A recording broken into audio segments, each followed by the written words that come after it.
அக்கா கதவுன்னு கேட்டாரு.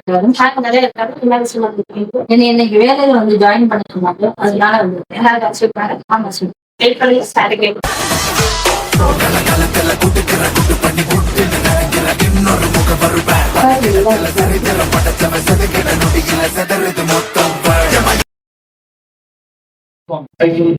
நேற்று இன்டர்வியூ ப்ராசஸ்லாம் முடிஞ்சிச்சுல, எல்லாம் சொன்ன ஃபார்மாலிட்டிஸ்லாம் உங்களுக்கு போயிட்டு நான் கம்பெனி ஃபார்மாலிட்டிஸ் படி உங்க ஃபேமிலியோட நேம்லாம் இருக்கு, அதில் கொஞ்சம் எழுது.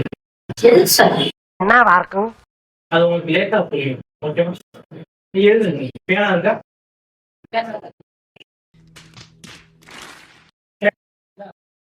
இன்டர்வியூ வரும்போது பேனாலாம் இருக்கு.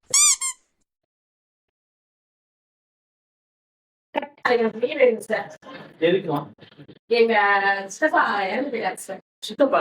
ஆமா சார். சித்தப்பா அந்த பையன் எடுத்துக்கலாம்.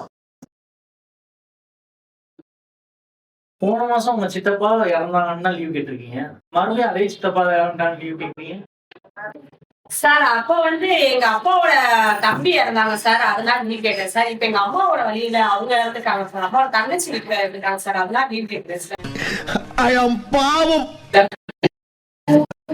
இந்த லிஸ்ட்ல அவங்க அம்மாவில் அந்த நேமே கொடுத்துருக்கீங்க, அப்புறம் எப்படி வந்தாங்க சார்? நான் அம்மா வழியில இருந்து சித்தப்பா சொல்லிட்டு நீங்க மாத்தி எடுத்துருக்கீங்க சார், அதனாலதான் சார் இதாயிருக்கு. இல்ல அது செல்லாத கொடுத்ததுதான்.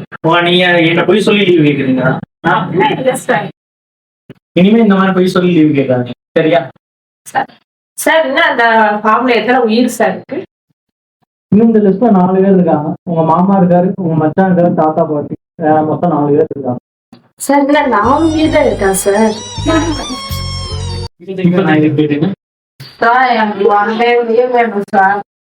முத நாளே லீவா? வேலைக்கு ஜாயின் பண்ணனே வா சார். எனக்கு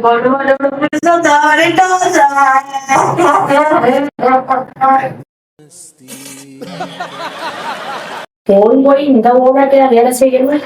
இருக்க சொந்தக்காரங்க கூட அப்படி சாகரிச்சுட்டு இங்க வேலை செய்யுது.